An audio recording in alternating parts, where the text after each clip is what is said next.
Good morning, good afternoon, and evening, baseball fans. Welcome back to the Barstool Baseball Power Ranking Panel Show. It is Monday.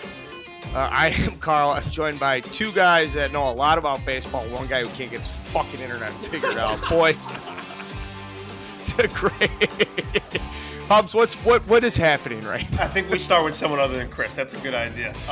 This is chaos. I'm concerned for the next 60 seconds if we're able to get this going. I'm happy to talk some baseball back on the show. Hopefully restore some balance to these rankings that went crazy last week. I'm not going to lie. This is my favorite episode so far. Like, this is fantastic. If you enjoyed chaos, the last 5 minutes were brilliant. Yeah. Castellani's internet is wildly horrible. We have the Tigers losing 9 games in a row. Carl's losing his mind. This is great. I'm losing it. This is going to be the show where it all fucking unravels for me, guys. I shit you not. We were going to do this live. I text you guys. I go, not really comfortable making that commitment. Good call. Right now. In hindsight, good call. Thanks, Hubs. I felt that. I felt that, my plums. Castellani, stay strong, dude. If you start getting sad on me, I'm going to be extra pissed. Good. It's never the sound. How do I sound? Are we good? Yeah. It's the fucking. I'm dude.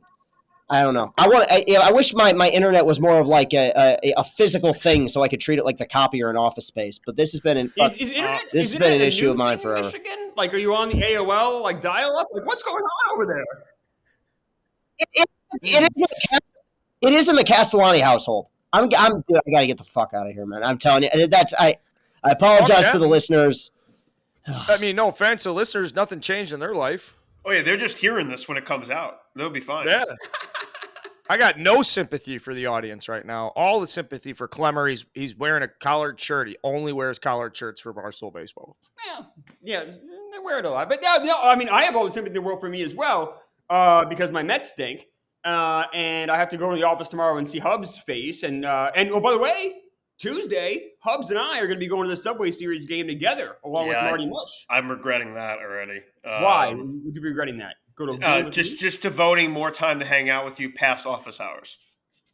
That's very mean, uncalled for. I invited you to go. You said yes. You were very excited. Well, I mean, twist my arm to go to a Yankee game. Yankees Mets, baby. Yeah, I will say, looking ahead real quick, and we'll get it. No Pete Alonso, Aaron Judge, and that game stinks. Like, that's just such a – like, both our lineups without those guys are brutal right now. So, yeah. It's huge week of baseball. Huge week of baseball. Yep. Yeah, all of our teams are kind of in, I don't say shambles. I mean, Hubs, Yankees is still decent, but all of our teams are kind of struggling right now. It's not the best time for all four of us, really. Yep. Well, we're here for the power ranking panels. We've been doing it last couple of weeks. We sliced it 1 through 9. We talk about the top of the league. We got a batting order set. I believe I'm going first. Hubs is going second. We're going to have Klemmer third. Klemmer third, Castellani fourth. Is that what we agreed to? Yeah. Sure. I like that panel. It is kind of boring off the top. Before we get into this, is there anything else anybody wants to volunteer? We have some post-game notes I want to talk about, but is there any serious heavy shit we got to get off our chest? Good. I guess just the McCutchen thing, but we're going to talk about that later on. Do you think he's going to the Hall of Fame? Well, I mean, he got his 2000th hit today. Andrew McCutchen will not be going to the Hall of Fame. He's going to the Hall of Fame. You're wrong. The greatest comp for Andrew McCutchen is probably Bernie Williams, right? Only Bernie Williams had great postseason success. McCutchen hasn't had that. McCutchen does that MVP that Bernie doesn't have. But McCutchen's career doesn't mean he's bad. Just because you don't go to the Hall of Fame doesn't mean you're bad. He had a great career. He's an incredible player for the Pirates. It's cool they have this guy they can kind of all rally around in Pittsburgh. The last 30 years, Pittsburgh baseball hasn't been very good for the most part. So McCutchen's a big reason why it's even been decent at all. 2,000 hits is an incredible accomplishment. I respect the hell out of this guy, but that doesn't mean he's making the Hall of Fame. I don't know if you guys agree. Oh, now how about this? He's a double away from 400 doubles. He's 5 homers away from 300. He's got over 1,000 RBIs, over 200 stolen bases, over 1,000 walks. Amazing stuff. Yeah. The Hall of Very Good. The Hall of Very Good, no doubt. He has a very special place in the Hall of the Very Good. He's a very, very, very, very good baseball player. I said so is Bernie Williams. Bernie Williams is only on the ballot for 2 years, and he was knocked off. And Bernie Williams is a better player than McCutchen was. Yeah, if this were the NBA, he'd be in because the NBA lets everybody in. Baseball is the hardest Hall of Fame to get into, so that's unfortunately he's pretty much the embodiment of that, of how hard it is to get into the Hall of Fame. I feel like had his defense not fallen off in around 15, 16 the way it did, I think you could have a much stronger argument. As it is in the latter part of his career, he's just turned into a solid major league hitter. But at his peak, I mean, he was electric. Yeah. We want to get into it? Do we want to do our power rankings? Well, it's a Hall of Fame debate about McCutchen. Woo! We're at our throats there for a while. Well, I mean, here's the thing about it. I guess we could get if you want to have any mild lukewarm debate, there isn't. He's got sub 50 WAR. Right. We kind of know it at this point. Maybe 10 years ago, there's an argument. Maybe 15 years ago. I think these baseball writers would never. Maybe the last couple class. If he played in the 80s, he's got a great argument for Hall of Fame because there wasn't long-term offensive value in that period. Yeah. Particularly from center fielders. There's like a speed power threat. So you had a lot of speed guys. You had some power threats, but a speed power threat in the 80s was rare. 90s, he's a more modern baseball player. Shout out Andrew McCutchen. 2005 first-round draft pick, 10th or 13th overall out of a Bradenton high school. So. Yeah, I don't think he's going to the Hall of Fame. He's not going to the Hall of Fame, though. No. And I don't want to argue about him going to the Hall of Fame. I will say it sucks, though, that if he was a little bit better, there's no town in America that does statues better than Pittsburgh. If you've ever been to PNC Park and you look at the statues outside, the Willie Stargell one that they have and the Roberto Clemente statues will take your breath away. They're like 15, 16 feet. They're gigantic steel structures. So that would have been cool if McCutchen could have gotten one of those. It's not coming, guys. It's not going to fucking happen. You don't think he gets a statue at PNC? No, fuck no. Pirates have a very long history. Very they would really. I mean, they've been around for 150 years. So to get a statue, when did that park open? When did that park open? Dude, Clemente's got a statue. Stargell's got a statue. Those guys won multiple World Series championships when the Pirates were like the biggest franchise in the Did they ever even win a playoff series with them? They won the wild card in 2015. Like when it was down, like when it was just one game and you're in. Okay, yeah. So yeah, he ain't getting a statue. Come on. Does Mazeroski have a statue? No, but he's in the Hall of Fame. But he's in the Hall of Fame, right? So he would in theory get a statue before Clemente would. I mean, I'm sorry, before McCutchen would. Yeah. All right. Jack Sawinski. Okay, all right. Let's get to the power. If you're a Pittsburgh Pirates fan, that we will probably not be talking about you for a little bit. I have the Rays first off, 48-20. Took the series from the Rangers. We don't have to spend a ton of time on this because we always come in here and we're like flabbergasted with them. The narrative is just going to start to shift towards who do they acquire at the trade deadline? How willing are they? Now, one thing interesting is when they signed Zach Eflin, I think it was 3 years and $39 million or something that wasn't overwhelming, but ultimately significant. That was a move for the Rays that they typically don't move. They typically do not make. So it'd be interesting if at this trade deadline they continue down that path and they make another move. It doesn't have to be a huge splash, but I just like them. I like them making more substantial moves. So Zach Eflin this offseason be interesting what they had at the trade deadline. Yeah, I will say Glasnow's looked really good since he's come off the IL. Didn't know how he was going to look. Like how he looks. Didn't expect it to be like this immediate. He's fitting in, and they need him because of the injuries they've suffered so far. So the fact that he's jumping in here, that's big time. Yeah, I guess honestly, and typically I think every week we've done this, we've had the Rays comfortably number one. Had the Rangers gone to Tampa Bay and won that series, I think you could make a much stronger argument. But they lost one because Corey Seager went nuts, but they handled those other two games, some really good pitching performances. And I know the last week we kind of caught on to the fact that I'm not the biggest Tyler Glasnow guy, but I acknowledge his ceiling is it's like a Cy Young ceiling. It's just the durability that I worry about. We know how deep their staff is, how good that offense has been. No choice but to put him number one. Carl, to your point, I want to see Stu Sternberg spend some fucking money in this trade deadline and pick up a veteran or two. Now, I don't mean getting a guy that's making $3 million a year. I want to see if there's a guy available that has a big price tag. I want to see him put chips on the table because the Rays have had very good teams since 2008. I don't know if they've ever had a team like this. No. And this is your chance. So put the muck of money, put the chips in the middle of the table. Let's go. All in. And this is a real test for him these next 6-7 weeks. I'm really curious to see what he does. Ohtani? Now, I think that he's supposed to be. I thought Sternberg was rumored to be trading the team, and we've talked about this before. Like or selling the team. So, what does selling the team have the impact to do at the trade deadline? I think it means he won't do shit. That's what I think. I think Sternberg's not going to do shit. Track record agrees with you, Carr. You got to do something, though. I mean, come on. Yeah, but it just won't be a splash like they should be doing. Like they have the chance to step on the throats of the rest of the league, and you just know they will not be doing that. They'll get somebody solid that you'd be like, oh, wow, him with the Rays in their culture, whatever, he'll be solid. But they won't be like a step on your throats type of splash that they are well capable of doing right now. No, do you think they're a victim of their own success in the sense that they fleece teams in trades that teams are afraid to trade with them? No. I don't. You don't think so? Yeah, okay. No. I think back to 2017, they made a trade deadline. They got Lucas Duda from the Mets, and like was a decent player. He's fine, but he's not a difference maker. I want to see them go and get a difference maker. I agree with Carlos. I don't think they will. Yeah. No, they absolutely won't. They won't. Because they're at the trade deadline, they're going to say, well, we already have McClanahan. He's the best pitcher. We already have Glass now. He's the most dominant pitcher. We already have the best defensive players, and we've got the best young short. They're going to go – Sternberg's not going to do shit. It'll be disappointing, and hopefully McClanahan and Glass now are like – hopefully they can just put the team over the top, put them on their back, carry them through the playoffs. Like, and Rasmussen isn't out for the – like they can still – I think they're still expecting to get Rasmussen back, so they'll probably lean more on that too. But we should agree on this. They have enough to win the World Series convincingly this year. They have enough to go into the playoffs and dominate. They have enough right now. Yeah. My worry is their depth. Taj Bradley starting to show a little bit of people starting to figure it out a little bit. I don't know. Do they have enough to win? The World Series is a crapshoot. That's why I want to have as many bullets in my gun as possible because the World Series is such a risk. You don't just give me as many tools as possible.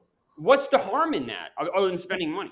Right. I agree with you. I'm saying if they don't, though, I still think they have enough. No doubt. They have enough to be competitive in the playoffs for sure. But the playoffs is, like I said, we saw the Phillies last year. It's just so hard to predict the playoffs. Yeah. Taj Bradley has been roughed up. Check that out. Okay, number 2. I think this one. Who do we got here? Hubs. That would be me. Now I want people to understand when they look at the rankings, like week by week, like there's gonna be some shakeup here, and I feel like the Rays are the clear one. And then 2 and 3 are pretty, like they should be 2 and 3. And then there's a drop off, and you can mix and match 4 through 9, wherever. I go Braves 2. Braves just had an outstanding week. Oh. Atlanta Braves. And this is kind of what I said going into June, this would happen. That their schedule was so soft, and they're going to just extend this lead so much. Well, look what we have here. It's June 12th. When you're listening to this, they've lost twice in June. And they're going to continue to do this. They swept the Mets. It was a very... I wouldn't say a big series, but like it was we are on a different playing field type series. Like the way that they came back on Thursday to win that game in extras was not only crushing for Klemmer's Mets, but just like those guys all believe that no matter what deficit they have, they are going to win the baseball game. Like there was zero doubt between those guys. Even watching, you got the feeling the Mets are up 3 late. Braves just figure it out. They've got so much firepower, man. The pitching is doing its job. For me, you can make a case the Rangers are 2 for sure. For me, it's one of those teams is 2 or 3. I have the Braves here just because they look so fucking strong against the Mets. Did anybody else have them too? I didn't, but I understand. I have no problem with that. I like them a lot. To Hub's point, it was a very convincing series against the Mets. Hub's exactly right. As a Mets fan, I never felt safe. I never felt like, oh, we have this in the bag, or oh, this, because by the 5th inning of all those 3 games, the Mets were leading. And the Braves won all 3 of those games. And never once was I sitting there being like, oh, we got this. It's always like, oh, my God, when's the bottom going to fall out? And it did every single game. The Braves are legitimately very good. Their starting pitching worries me a little bit in the back end. Yeah. But if they can win series like this and they're starting to elevate that lead in the National League East, starting to really separate, I don't know. I don't think anyone's stopping it. I think it's the Braves division. I think it's the Braves division. They're going to win the division. Oh yeah, no, the division borderline. It would take a historical collapse at this point. I feel like for them to, or a ton of injuries for them to fall apart in that division. They're going to win the division. I guess putting them number 2. I still, and you brought it up, Klemmer. I just have my concerns with the pitching.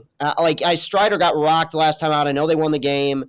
I think that's another team that's deadline will be very interesting because I don't, they don't really have the farm system at this point to really sell a ton of assets. But I think I could see them getting a very, very impactful rental. I mean, we are talking about the organization that rebuilt their outfield at the deadline 2 years ago and won the World Series. They won't need something that drastic, but I do think they need to bolster their pitching depth. Other than that, yeah, it's a complete unit with a championship culture. What's not to like? Yep. Braves too. Braves. I would do bad things. I'd be a bad boy to get the Braves versus the Rays in a World Series. Ooh, yeah, that'd be juicy. That'd be a juicy ratings one. disaster, but a great baseball series. Fox would not be happy with that. Well, fuck Fox and their executives and anybody who gives a shit about the ratings. Yeah. Those executives sitting around the table. Quick, by the way, as we close the Braves out, their upcoming week is against Chris's Tigers and then the Rockies. So this is just going to get this June is going to be just an absolute bloodbath for anybody who had a chance in the NL East. Goodbye. You're going to look very smart next week because I feel like they're probably going to be back at number 2 again. Yeah, I mean, this sets up for them to really explode here. Who's 3, Klemmer? Yeah, and I'm taking those Rangers we talked about. I mean, like, I completely agree with what Hubs is saying to some extent, where you have the Rays number 1, 2 and 3 are pretty interchangeable. I have no problem with either of those 2 or 3. I think 4 and 5 are a step, and then you have then it gets weird. And I'm excited for the end of this show. I think it's going to get really weird. Yeah. But the Rangers themselves, we talk about every week. They're really impressive team. The thing that I'm most impressed with the Rangers compared to almost every other team on this list is that starting rotation depth. I think 1 through 5, and that's with DeGrom out for the year and out next year, whatever. Remove DeGrom, pretend he didn't exist. And you have the 1 through 5, the Rangers is as good as anyone's 1 through 5 in all of baseball. With the pitching injuries we've seen just decapitate some teams like the Dodgers and just go through the list, the Yankees. Like there's been so many good teams that have major pitching issues starting wise. The Rangers really don't. And that's losing their ace. I don't know. You know, you have to look at the job the GM, Chris Young, did putting this team together. It is remarkable. I wrote a blog in August or September about how the Rangers are basically this like team that has no future. They're ruined. And at that point they were. It was the very same day they fired the GM they had. And since then, Chris Young has basically rebuilt an entire team, made it dominant in the span of 1 winter. Now, I know they already had Seager. I know they already had Simeon, and that's great. But what he did with that pitching staff might be one of the most remarkable things I've ever seen any GM do for as long as I've been alive. This is awesome stuff. Now, I know he had Martin Perez, but he had confidence in him to sign him. I didn't give him the qualifying offer. And then I obviously had John Gray. But then to add Eovaldi, to add Heaney, and to use Dunning appropriately is a complete game changer. The Rangers are awesome. They are awesome, and they are for real. I don't know if they'll win the West because the Astros are there, but they're going to make the playoffs, and I would not want to face them. Rangers are legit. You know what? At this point, they got to have big aspirations. They got to win that division. They're 5 games up right now in the defending champs. I mean, and that's coming off of a series loss against the Rays. Like, I understand it reminds me a lot of the NL East last year, but right now, they are the first team since probably, the Rangers back in 2016, where I said this roster actually has the firepower to compete with and beat the Astros in that division. And yeah, you're right. I mean, I think it's fair to say last year's Rangers had some bad luck and were better than a 94-loss team. But we're talking about a team 2 years ago that was a dumpster fire. Like, they were the team that you would play to get right. Now you look at what they've added. Yeah, it's signing, but it's wisely spending a lot of money is how they've done this. You're right. I mean, executive of the year, Chris Young. Wow. He's not new, though. I mean, Chris Young's been with that organization for a long time. And when they got rid of John Daniels, who's with the Rays now as an advisor or some capacity. Mm-hmm. But it was kind of when they got rid of John Daniels. I think some Rangers fans were like, what the fuck? They're pushing him out for Chris Young. But John Daniels had been in charge there for a long time. So that's something, my point of bringing that up is that something that could have gone the other way with the fan base. Because if Chris Young comes in and Eovaldi sucks or he signs the wrong guys or whatever, there is a portion of the Rangers fan base that would be mad that John Daniels is not there anymore. But I guess I'll push back on you for just a little bit on that, Carl, is that they couldn't go any lower. Like the Rangers franchise was already kind of at the bottom. Like they could only improve. Now, if you're right, if he signs these guys that are busts, it sets the franchise back maybe a couple of years, but back from what? They already suck. So the idea that they lost 94 games last year and they are on pace to win over 100 this year. I don't know if that's going to happen, but they're going to win 95 probably at least. And it's like, holy shit, it is remarkable. And I don't know, the Rangers really just impressed the shit out of me. I watched them, and I just think they play baseball the right way. And then obviously, we didn't talk about him yet. We talk about him every week, but Bruce Bochy. I mean, to go out and get Bruce Bochy as your manager, that's another hat tip to Chris Young. I mean, I don't know. The Rangers are. I'm just so impressed with how they do it from a baseball nerd perspective, from someone who always wanted to be a GM, someone who likes to put the teams together and stuff. I look at what they've done. I'm just in awe. Now, can I only say they're picking fourth overall. They're picking fourth overall in a couple weeks. Pretty good. I had them at 3 as well. Just to play a little, we're praising them a lot, and they deserve it.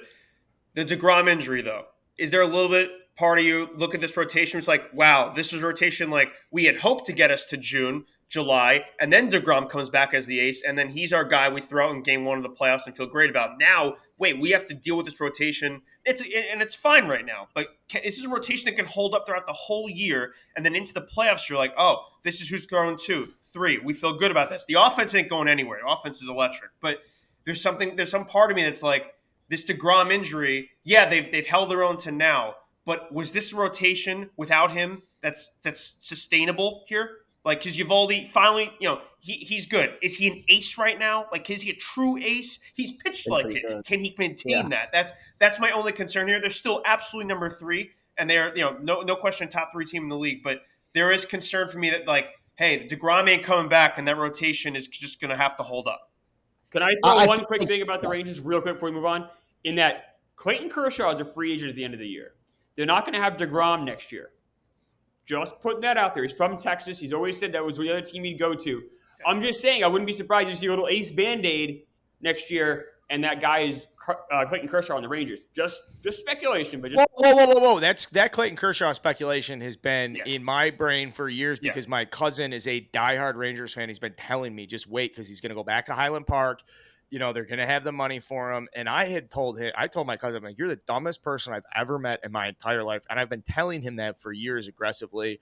So I have a personal cross to bear should Clayton Kershaw end up on the Rangers. I always thought it was dumb too, but the Rangers are so good now, it makes sense. Where when you go to a 94-loss team, no. But if this team's this good and they need an ace for 1 year until DeGrom gets back, in theory, it's a great take. That's a great take. Thank you for putting that out there. I'm being serious. Clayton Kershaw will pitch for the Rangers. I'm with you on this. I would not be surprised at all. Who's up next? I got 4. This is a team we had a lot of fun with last week because we weren't quite sure where to place them. But, you could talk about the schedule and it's fair, but they just keep winning. And last week there was definitely a lot of waiting for the other shoe to drop in terms of that divisional race. Well, the way things have played out, you can't help but be remarkably impressed with the number 14. That's the Arizona Diamondbacks. They are 3.5 games up in that division right now, guys. And the Dodgers are still the Dodgers. I'd still pick them to win that division, but they have had a lot of pitching injuries, and this Diamondbacks team is young. They just won the series against Detroit. Today they were down 5-2. They were basically dead. Gallen did not have it. Gives up all 5 runs. They come back. They rally with 2 out in the 9th. And God damn it, dude! Klemmer, you were on it early, dude. Corbin Carroll, he doesn't get out ever. There is a legitimate chance he wins the MVP this season. As a rookie. He's the most polished outfield prospect I've seen in Major League Baseball since Mike Trout. This guy is a 5-tool player. He just impacts he's the franchise guy. Talk about a guy who might have a statue one day, maybe he's changing that organization. They have the best pitching coach in baseball in Brett Strom. Their bullpen has kind of found it. Strikeout rates have been way up. I still, maybe an incomplete team in the sense you maybe add a starter here or there, add a reliever here or there. But to be honest, guys, we could go through 1 through 9 and say that about every one of these teams. Well, they could add a few pieces. What they are right now is a team that's 3.5 games up in a brutal division that the Dodgers have dominated, that the Padres were expected to compete in, that the Giants have battled in. And right now, we're nearing that halfway point. They're in very, very good shape. They're dangerous. They're for real. I got to put them number 4 right now. Yeah, I had him 4 too. Corbin Carroll is someone that's so good. He literally gets better every week. You watch him play, and you see him get better with each game almost. I don't know what the ceiling is. I have to imagine it I don't know. I mean, he's slugging right now 565. His on base is 385. That's for the season. He has 13 home runs and 18 steals. We're now at the halfway point. You talk about the Fred Linds, you talk about the Ichiros, guys who won MVP Rookie of the Year the same year. Corbin Carroll. The season ended right now. Is there a clear MVP in the National League? And to me, there's not. I would vote for him right now. He is so good. This Diamondbacks team, another just kind of like the Rangers in that built differently, but they didn't overhaul the whole team. They just waited for the kids to get a little older and get better. My concern with them goes back to that starting pitching, but like you said, Chris, they get better. He gets better. Everything about them just gets better and better each week. I know, like early on in April, we were talking about them a little bit, like, oh, wouldn't it be cute if we had the Diamondbacks in the top 9? We kind of talked. Now they are firmly in that. I had them in 4 as well, Chris. They are firmly in that 4 spot. The Arizona Diamondbacks right now are one of the best teams in baseball. And I just remember 6 years ago, they were in good position to make the playoffs. They went for the kill shot at the deadline and got JD Martinez. I mean, I feel like they're starting to see some blood in the water a little bit. Like 3.5 up. I know it's 60 games in, but there's a significance to that considering the way the Dodgers have dominated this division. They're for real. That should be a very fun divisional race. Diamondbacks 4th. Yeah. No arguments here. None. I'm going 5th. Mm-hmm. Hey, take a look at Fred Lynn. What was that, 1975? Yeah, you could argue his 79 season was better if you really want to do the whole Fred Lynn deep dive. But his 75 season is incredible. And by the way, second place that year in Rookie of the Year, his teammate, Jim Rice. Not a bad core. No. Jesus. Man, yeah. Fred Lynn's start to his career, real hot start to his career, huh? Okay, we'll do a Freddie Lynn deep dive another time. First, okay, fifth pick. Fuck. I already apologized to Hubs on Friday, so I don't feel compelled to overcorrect here. And that would be stupid. I know. Okay. I'm making sure. Yeah, don't do that. There's a clear 6 or whatever you are, 5. There's a 5. Orioles. Yeah. Orioles. Yeah. 41 wins. They don't slow down. So the narrative around them, really going back to the Rays too, we know exactly who they are. Like, I know exactly who the Orioles are. They're a great lineup. There aren't a ton of weaknesses. There's almost no weaknesses. They can beat you in a ton of ways. The only way they can't beat you is just by like consistently going out and keeping you off the scoreboard. That's not part of their repertoire. However, at the trade deadline, what move are they going to make? They certainly have enough pieces for a playoff run. They've got enough pieces where they can match up well against good starting pitching. It's a tough place to play, like Brandon Hyde. There's a lot of good things about the Orioles. It just isn't as good as you think it can be. That's how I feel. I think there is a clear another step to get to.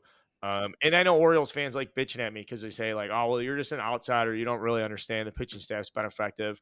The outsider perspective is exactly why I can tell you it's not going to be effective in October, guys. You're brainwashed because they go out and give you a quality start in May and you're like, well, that guy's fucking good. Okay. Roll his ass out to Yankee Stadium, game 5 of an ALDS and tell me the same thing.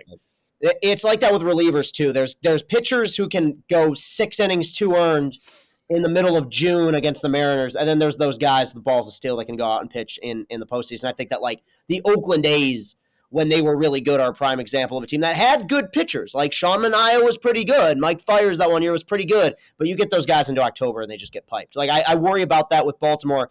My biggest fear for them is their front office.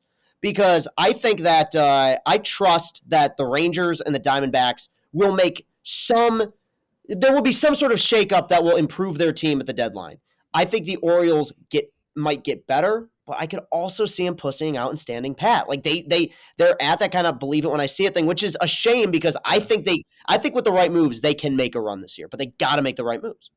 I don't understand the Orioles. I love baseball because everything makes sense in theory. You can look at the stats and the outs and the at-bats and home runs. It just kind of makes sense. Guys typically will do things. Now, you have outliers, Kevin Mitchell, 89 MVP. You have these weird outliers for sure. But for the most part, baseball makes sense. I look at the Orioles and I see a team that should be a 500 team just based on the numbers I'm looking at here. And they're not. They're a team that's on pace to 100 games. And I don't quite understand it. I think that it will be ugly in October for them if they, but I think just the Orioles getting a boss is a remarkable accomplishment. And I do like their core. I'm not trying to shit on them at all. I'm just trying to understand why they're successful, and I keep not having answers. But that's also what makes baseball fun too. Is sometimes you can't explain it, and sometimes it's beyond my intelligence. And I'm just like, all right, well then they're good for reasons I'm not seeing, but maybe the Orioles front office is seeing it, and that's kind of interesting too. Gunnar Henderson. Hey, Gunnar had 8 Henderson's, hits he had 8 hits this week. So this weekend he had 8 hits. So that's last week around. I think like last week or two he's hitting almost 400. Yep, and he's starting to slug a little bit. You could kind of see it coming. We talked about it, I want to say like a month out, and his hard hit percentage just went skyrocket. It's like, okay, it's going to happen at some point. Here it is. He makes them all better. I will say another guy that I hate saying, Aaron Hicks has been a nice addition for them. And I fucking can't say. Every time I look up, it doesn't make sense. It doesn't make sense either. 10 games with the Orioles. This guy was unplayable with the Yankees, and it was to the obvious eye. 10 games with the Orioles. He has 10 hits, 29 at-bats, 472 on base, 586 slug. This guy generally makes me not want to be alive sometimes, like watching. And he's not even on my team anymore. And I can't. He's going to play the Yankees coming up. I forget when they play next, but that won't be fun at all for anyone. Aaron Hicks is going to own you guys in that series. You know that. Next, who's up next? I guess one point I want to make about the Orioles is that one team I can almost compare them to was the Royals in 14. Where I remember that I was a Tiger fan in that divisional race, and I'm like, how the fuck are they winning? They're throwing out Jeremy Guthrie and like Jason Vargas, but the thing is that team was scrappy as fuck. They put the ball in play, and they shortened games. I think if the Orioles want to have a chance to make a run in the postseason, if they got to have leads after 5-6 innings. And then you can go to your horses in that pen. You can go to Cano. You can go to Batista in the postseason. You could use them potentially for multiple innings. That's when they become scary. But right now, I think it's a really good regular season team that just lacks the depth in the rotation to really make a difference come October. They do have the best late relief bullpen in baseball. Oh, it's nasty. Filthy. And maybe their pitching staff cumulative numbers still fucking stink. They do. Yeah. Yep. And that's why they played so well, but they're only 5. Like, if usually you play so well and everything else works out, they would probably have them higher, but that's why we have them 5th. They have the best 1-2 combo into the bullpen, I think. Yeah, Cano and Batista. Okay. Am I 6? Yeah. This is a tough one. This is where it gets very hard, as Klemmer was kind of saying. I think on any given week, 1, 2, and 3 can flop, and 3, 4, and 5 can probably flop as well. 6 through fucking 15 could fucking flop. This is not good baseball being played here. But I will say, and I'm going to pick a team right now, and it's not the team to think. It's not the team that got screwed over last week in these rankings because they haven't had a good week, so I can't put them 6. I'm just going to, I'm going to be a man of honor here. They have not played the hardest of schedule of the team I'm about to pick here, but they've been beating teams. And they currently are 37-29. I'm going with the Miami Marlins at 6. Yeah, let's go. Wow. I'm going with the Miami Marlins, man. Listen, during this stretch here, they swept the A's, they swept the Royals, they took 2 or 3 from the White Sox. That win today against Chicago was unbelievable. They came out of absolutely fucking. They had a 2-run double, 3-run double in the bottom of the ninth, top of the ninth with 2 outs. This team, an unexplainable team that's 37-29, but to their credit, to Jazz Chisholm said early on when they were getting heat, and he was on Twitter telling everyone to calm down. He goes, "Wait till we're at the 30 game mark," and then at 30 game mark, they were kind of 500 still, and then now we're 8 over. Like, what's going on in Miami right now? This is fun. This is not a team you want to play on any given day in the National League. They're like, to me, heads and shoulders better than the Phillies and Mets right now, like the way they're looking in the NL East. And if Sandy Alcantara was pitching like last year's Sandy, they might be like really close to the Braves right now. So there's something going on in Miami. They have my attention. This win today, this comeback win was like, okay, sure. And like the White Sox are the White Sox, but they've been playing better ball lately. I like what the Marlins have cooking. Marlins are legit. This team is legit being, at least for right now, legit being they deserve a spot in this list. I had them at 7, but I love them at 6 too. So the Marlins have a really deep pitching staff. It's someone we haven't spent enough time talking about in this show. It's Yuri Perez. He's 20 years old. He's 3-1 with a 2.17 ERA. So you're absolutely right, Hubs, where Alcantara hasn't been that ace, but Perez has stepped in at 20 years old and become that ace. You mix in a Rise batting 400, and then you have Jesus Sanchez and Soler each playing like sluggers. They're playing like 3-4 hitters in a lineup. And they can beat you a bunch of different ways. Kim Ng, she's the GM of the Marlins. I got to give her a shout out because she's done a great job building this team together. They have no payroll. I mean, that's a big reason why the rumors Jeter left. He's like, well, there's no money here. You're not spending money. He saw a team that couldn't be fixed, and he left. And I can understand why he left. But you got to give credit to the brain power there. They put together a team that's ultra competitive. And Skip Schumacher, Don Mattingly's not a good manager. I like that man as a person, really good guy, but he's not a good manager. And they bring in someone like Skip Schumacher, young guy, his first managerial job, always been a smart baseball guy. We've been hearing about that since he was a rookie, how smart and intelligent and heads up he was. They're good. Now, are they going to make the playoffs? I don't know. But if Yuri Perez can keep pitching like this, watch out. Another guy, Edward Cabrera. If you ever watch that guy pitch, his numbers right now won't jump off the page to you. Watch that guy pitch, and you'll be like, oh, that guy's going to be a frontline starter at some point in his career. He is very fun. Their pitching is so deep. They don't have hitting prospects. That's the problem. But these guys are hitting some random. Yep. Their run differential is ugly, but the fact is, I look at this roster and I'm like, I like these players. I like this top three in their lineup is great. Arise, Soler, and De La Cruz. I mean, these guys are having really good seasons. And Sandy obviously hasn't been himself this year, but was fantastic the other day at a tough park to pitch in on the south side of Chicago. I wouldn't have him as high as 6, but I really am rooting for him. Like I think that this has become a very unique story. And you know what? We can talk about run differential all we want and depth. The fact of the matter is, what matters more than anything else in this game is whether you have a W by your name or an L by your name. And the fact is, we can look at all the metrics we want that say that this team's going to come down, but they keep winning. And they're doing it in a division that everybody thought was going to be a 3-team race. They've emerged. They're becoming more dangerous every day. There's almost, not there yet. There's almost like an 06 Tigers vibe to them where I'm like, they probably shouldn't be doing this, but they just might be dumb enough to not know any better. And if that's the case, good for them, man. I mean, it's been too long. 12 of their last 15. Yeah, that's a club with momentum. I like bringing up Skip Schumacher. John Birdie's a great player, and John Birdie's is he playing shortstop every day now? I don't know. I think. Okay, so John Birdie's like a. I think he might be from Bowling Green, or he's nothing that anybody really gives a shit about until he gets to the minor leagues. He steals a ton of bases. Right. Now the rule changes. Like, he's been productive. I want to give him a shout. I scored the game-winning run against the White Sox. Look up John Birdie as a player if you're not familiar with his skill set. And he's stealing less bases this year, which is strange.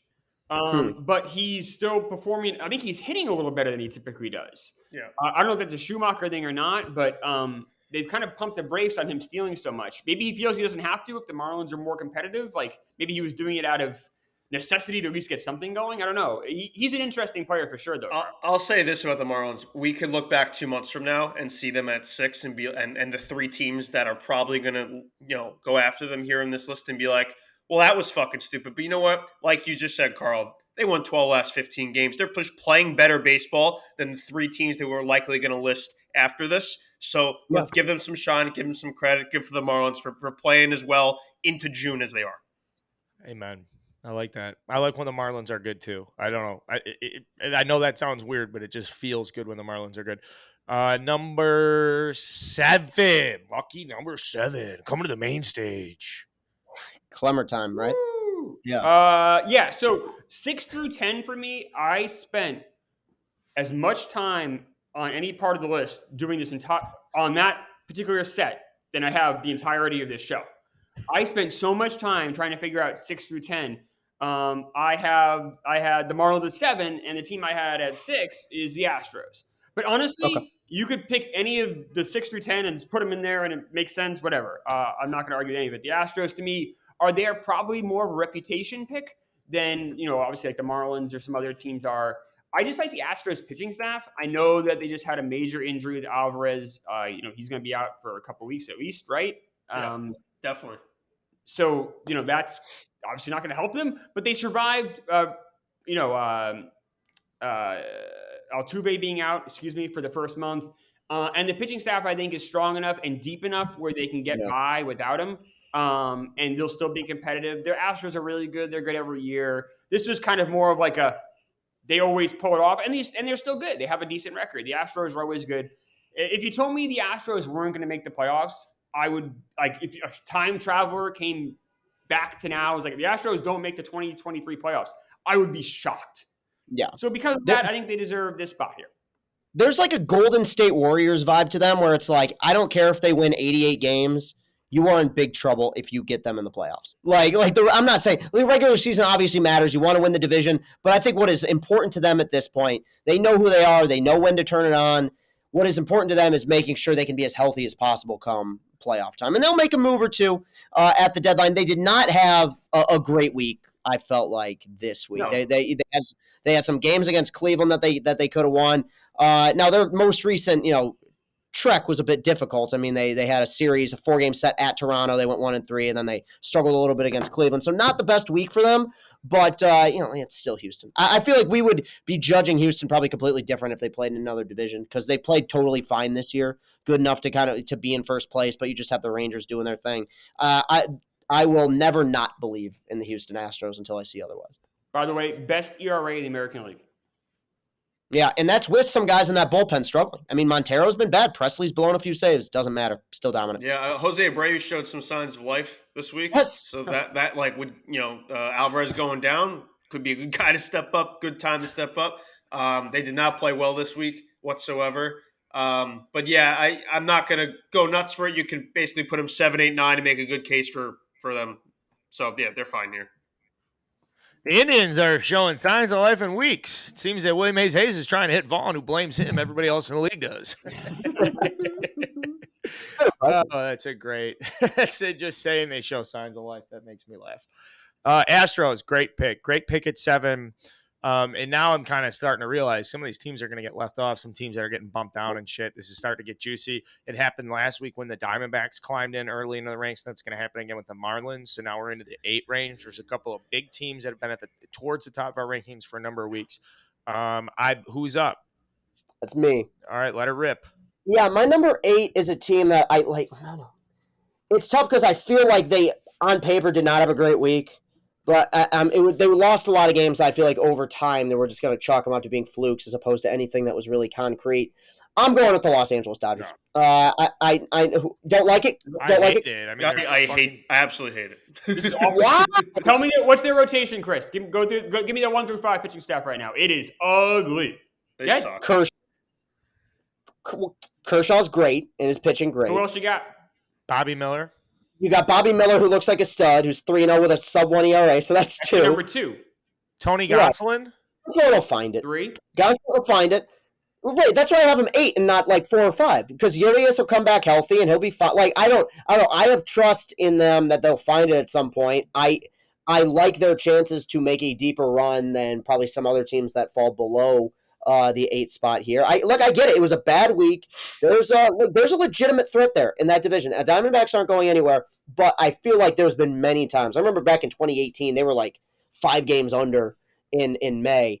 The Dodgers have ways, even against all odds sometimes, of just finding shit. And I think for the time being, playoff time, different story. For the time being, they can slug their way to a lot of victories here. By the time we get to September, later in the season, that rotation is going to need to find it. I get it, and get healthier, and they'll probably have to acquire some guys. But yeah, not a great week for them. But if it was any other team, I might feel different. But I have enough faith in the Dodgers that they can find their footing. By the way, Urias was pushed back. He was supposed to maybe come back this week. He had some injury stuff happen again. It basically almost reset the entire IL for him. He's going to be out for at least another 2 weeks. He's not even throwing off flat ground yet.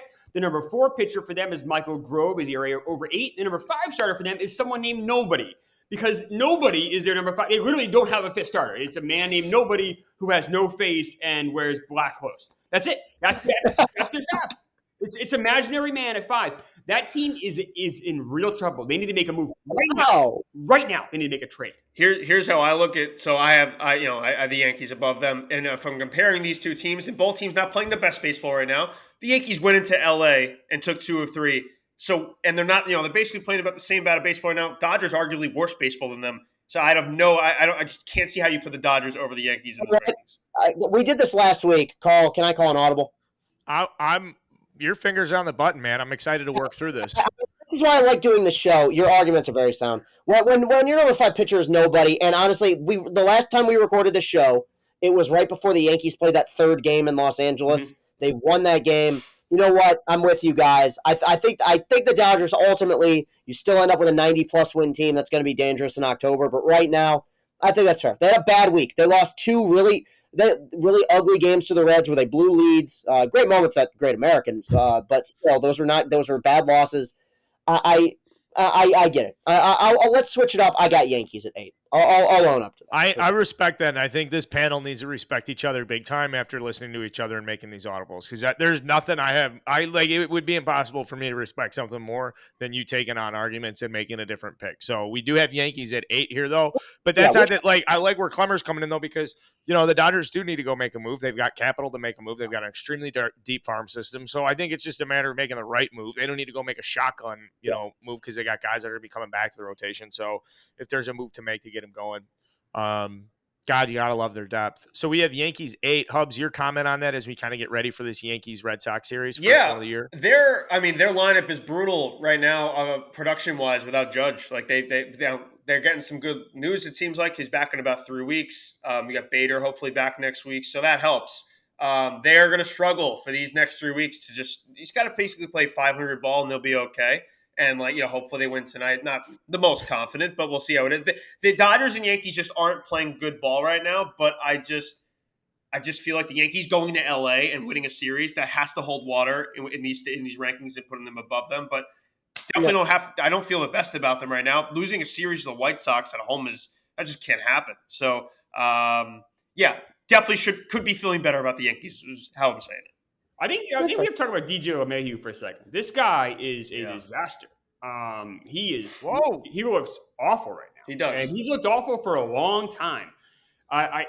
This Yankees team, I'm not going to fight again about this. I don't have the Yankees at 8. I have them at 9. The Blue Jays are a better team than them.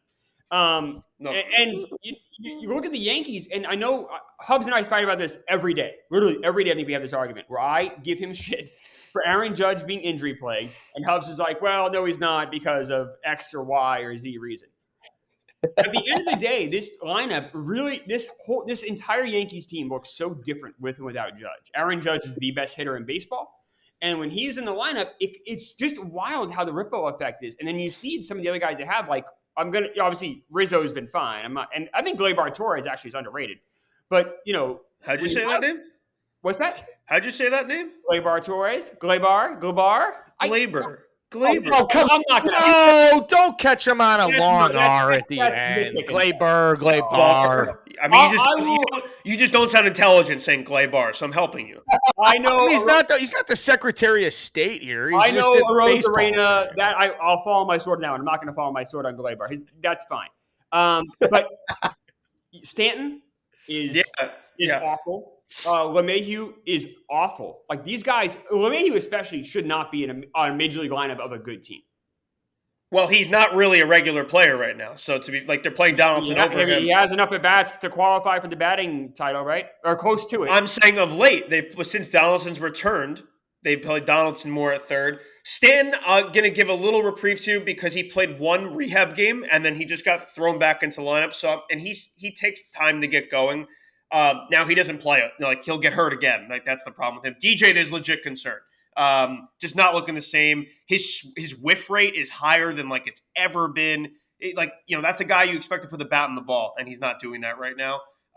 Rizzo's been cold lately, and it's not. What's going on with Donaldson? He has 5 home runs in 14 games, but he can't hit anything else. His numbers in our wins are horrific. His numbers in our losses are amazing. So when he doesn't hit, I feel good. He went 0 for yesterday. Felt great about it. The Yankees won the game. He homered on Friday.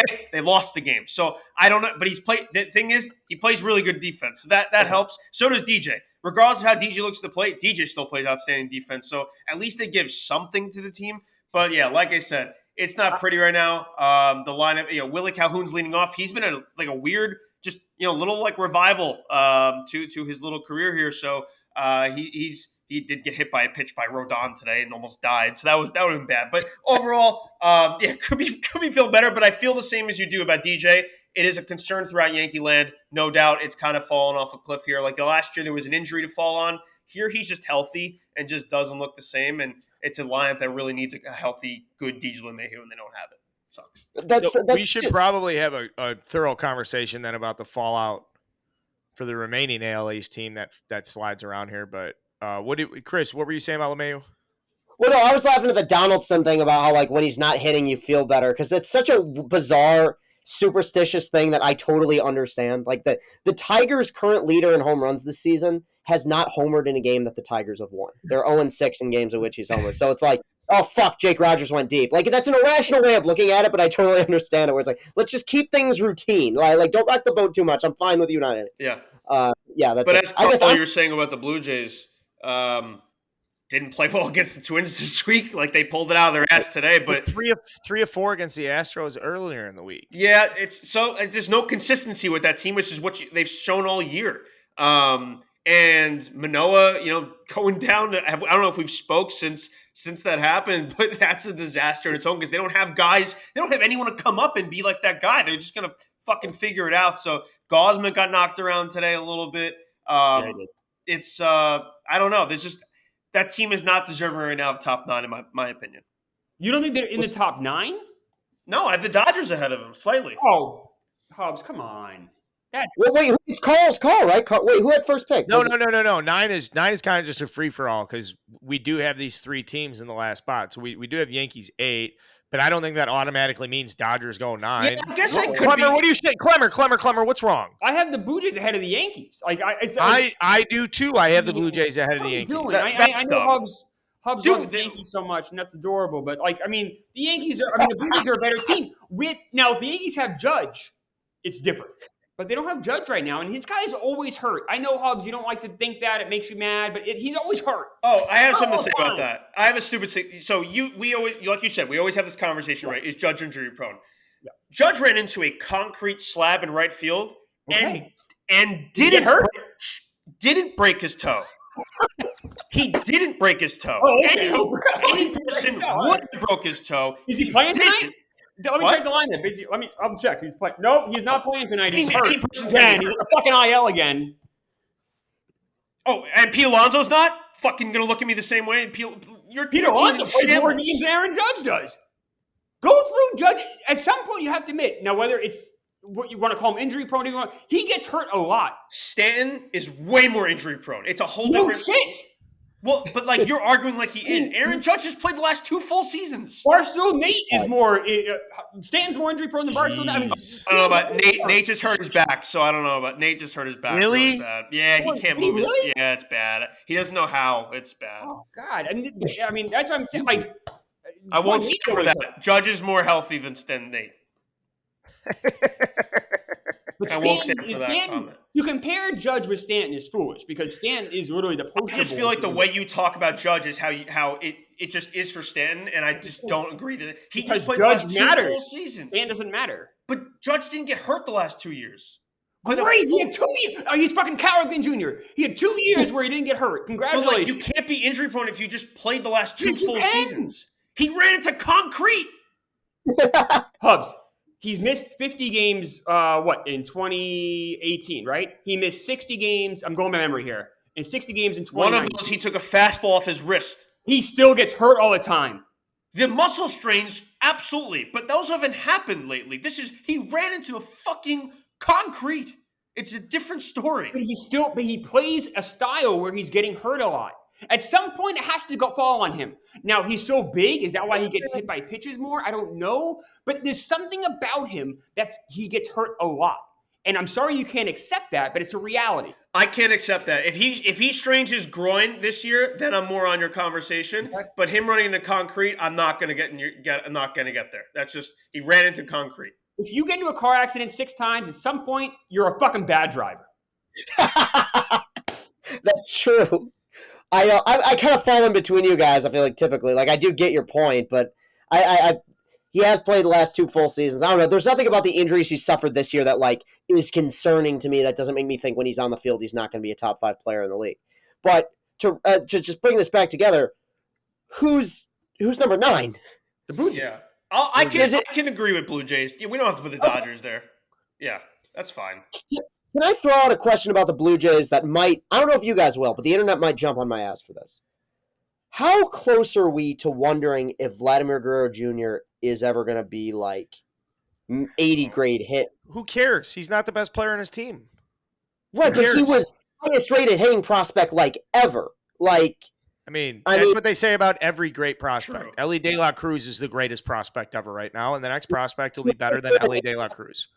He had an 80 out of 80 hit grade tool. He's the only hitter ever to have that claim. Like, a wonderful player. But, like, I was thinking multi-time MVP when he was, like, especially after 21 when he just went nuts. He's hit 1 home run at Rogers Center this year. 1! Wow. Yeah. I mean, he led the league in home runs in 2021. I mean, so its potential's there. It's an odd career trend. I agree, Chris. If you look at him, that's not typically how it works. Like the way his numbers are, it's strange. But to Carl's point, right now he's not. He hasn't been, and that's the big reason why the Blue Jays are. And we're arguing, 9 or 10 or 8, whatever. They're not any better than that because Vladdy hasn't been that good. His OPS is still. I mean, like it's not like he's been bad. No. It's a bunch of players that have been bad. So he's been good enough. But he's not. He's not reaching his potential. 2021 led the league in OBP, slug, OPS plus, total bases, home runs, runs scored. Not far removed from that. Another thing, guys, 24. We got to hammer this home. This age stuff. If he's 29 and he's got 6 years under his belt, and now we're talking about a guy who's suddenly slugging under 450 for the first time in his career, I got some questions. But it's tumultuous. It's a tough fucking division. They play a tough schedule. I don't know. I mean, he's fine. If it's the end of the year and you see him progressively get worse, but he's a big fucking kid too. I mean, he's a big kid and he played 161 to 160 games. He's out there every single day, played a full season in 2020. I feel like Bo Bichette is falling into that slept-on category of just how good he is. No, I'm saying like we're not talking enough about him. Like his numbers. And maybe it is because the Blue Jays just have been so disappointing so far, and they've been in the bottom half of the American League East. But this motherfucker is so good. His OPS plus over 140, and if you just look at his like baseball reference page, like he's just good every fucking year. And this is so far the best he's looked, in my opinion. And the stats back that up as well. But man, he just doesn't get talked about like he should. This guy is awesome. He is a premier baseball player. And maybe it is because people think, oh, Vladdy, they think Vladdy Jr. or whatever, and they just don't talk about Bo. Bo is so fucking good. How many times do you have a guy lead the league in hits when they're 23, 24, 25? He's leading the league in hits right now at 25 that don't make the Hall of Fame. He's having such a sensational season, and you're absolutely right, Hubs. He's someone maybe because of Vladdy and he had that amazing year in 21. We don't talk about him enough. No. Not only that, he plays in the infield. He's not an outfielder. He's doing it's incredible. He is like, I think I've said it before. If I had to put all my money on a guy 2,500 making the Hall of Fame, I think he'd be the guy. And I know Corbin Carroll, I know that, but like just the track record right now, if he stays healthy, I don't see how he doesn't get 3,000 hits. Yeah. No, I remember when I was working for the Lansing Lugnuts back in 2017, and those guys were in high A ball. He always, as a hitter, impressed me more than Vladdy did. Now, Vladdy could mash. He was going 400 off the tee. But, yeah, I mean, I think that he bizarrely gets lost in that division and on that team. I feel like in many ways, as he goes, they go. I mean, he's an energized player, puts the ball in play. He doesn't walk a ton, but, like, he has good strike zone recognition. Like, he's a free swinger that knows, like, that has a pretty good awareness of the strike zone. Wonderful player. Yeah, he's carried him at points this year. Yeah. Blue Jays 9. Yeah. Perfect. Blue Jays 9. I'm going to run through these real quick. We've got Rays 1, Braves 2, Rangers 3, D-backs 4, Orioles 5, Astros 6, Marlins 7, Yankees 8, Blue Jays 9, even though I think the Blue Jays should be ahead of the Yankees. Me too, but maybe we fall in this. I don't know. I think I agree with you, Carl, but Hubs wants the Yankees ahead. I don't know. Castellani, you were on Team Yankees too on that one? I had the Yankees ahead of the Blue Jays, yeah. Yankees take on the Red Sox. Yeah. I'm just happy the Dodgers aren't on the list. That's all. That was my big axe to grind. So you don't want Dodgers on the list. Not this week. Which I think is fair. When you list out the rotation like he did, I think that's fair. I think that makes sense. Big stuff for this week. Any relative major league news, any big major league series, anything you guys want to just make sure people are paying attention to? If not, I'll just say on Wednesday, I am getting in a car with Castellani and going to Omaha for the College World Series. So there will be more for that. I think some other people are coming out. We're going to figure that out. But if you're in Omaha, hit me up. I've got a look-ahead series for the end of the week, just because they're playing exciting baseball. Reds go to Houston. Get to see what little test of they took their test was the Dodgers, or the big test, got through that one passing with flying colors. Let's see what they can do in Houston. See what Ellie can do. They got the Royals before that. I don't know. They're making some charge here. They're not out of this thing whatsoever in the Central. No team is really, but I mean they're 4 back as we speak. Let's see if they can just keep this little youth train going, and that's a fun little test. Ellie De La Cruz has been substantial. It's fun to watch baseball in Cincinnati. I highly encourage people to take a look at the Cincinnati Reds this week. What else we got? Well, I just wanted to say, considering the fact the first place team in that division just got swept by the Oakland A's, if you're the Cincinnati Reds, go for it. Why the hell? Why not? Maybe you can win this division. Sure. Yeah, they're the best team in the Central right now. Andrew Abbott as well. The Reds are a team to watch. They're only 4 back, and like I said, they're playing the best baseball of anyone in that division. Reds are all of a sudden overnight to become really fun to watch. Did the A's just save themselves from that pace of being the worst ever with this 5-game winning streak? No. Pace-wise, yes. I guess they have a winning percentage of .254 now, which is. But I think every team kind of has one of these little runs in them. Right now, like I said, they're 17-50, so it's 34 and 100, and then you still got whatever, how many games beyond that. So you start doing the math. It's like, oh, not really. Maybe they'll lose 118 games, and we'll look back at that stretch and be like, that's why they didn't lose 120. I don't know, but they're bad. Where were you during the 2023 A's 5-game winning streak that saved them from the worst ever? Oh God, that's good shit, man. I want to give a shout out to Wrigley Field real quick. They haven't hosted the best baseball this year, but they did host the 2 best concerts I've been to in a long time. Dead & Co. played this past weekend, so I turned the brain off this weekend. Went and saw Bobby Ware play the guitar. It was an amazing experience. John Mayer, if you're a Deadhead, or if you're just into that scene, I'm with you. I very much love it. It was a profound experience. Friday, Saturday night, going to Wrigley Field and watching them play there. So that was fucking awesome. Good stuff. Yep. Pretty good. Yeah. My dad was a stagehand at Radio City Music Hall. That's where he worked when I was a kid. And he had a lot of bands go through there in the 80s. By far, the kindest, nicest people he ever dealt with were the Grateful Dead. They knew all the stagehands by name. Some backs would even look at the stagehands. Jerry Garcia would come and put his arm around my dad's shoulders and be like, hey, let's go out, let's have a drink, or let's hang out. The nicest guys in the world, the most down-to-earth people. My dad had such a respect for them. He was never a Grateful Dead fan until he met them, and then he became one the rest of his life. Grateful Dead are great people. I can never say enough good things about that band. Man, Klemmer, thank you for sharing that. Because I know I always say we don't like doing personal stuff, but it was a profound experience, and I was just lucky to be there, lucky to see them play, lucky to have a little taste of that. So this is the power ranking panel. We have a good 1 through 9. We've got Hubs is engaged. We're back on track. The Yankees are on the list where they belong. No Dodgers. Castellani, you made it, man. We made it fucking through it. I did not think we would. I'm gonna have to go into my closet, close the door, and scream at the top of my lungs for just one quick second. Let the fucking emotion. I mean, this is where you guys are standing here looking at me. You're like, Carl's crazy. You're waiting for the moment where I just fucking unload and snap.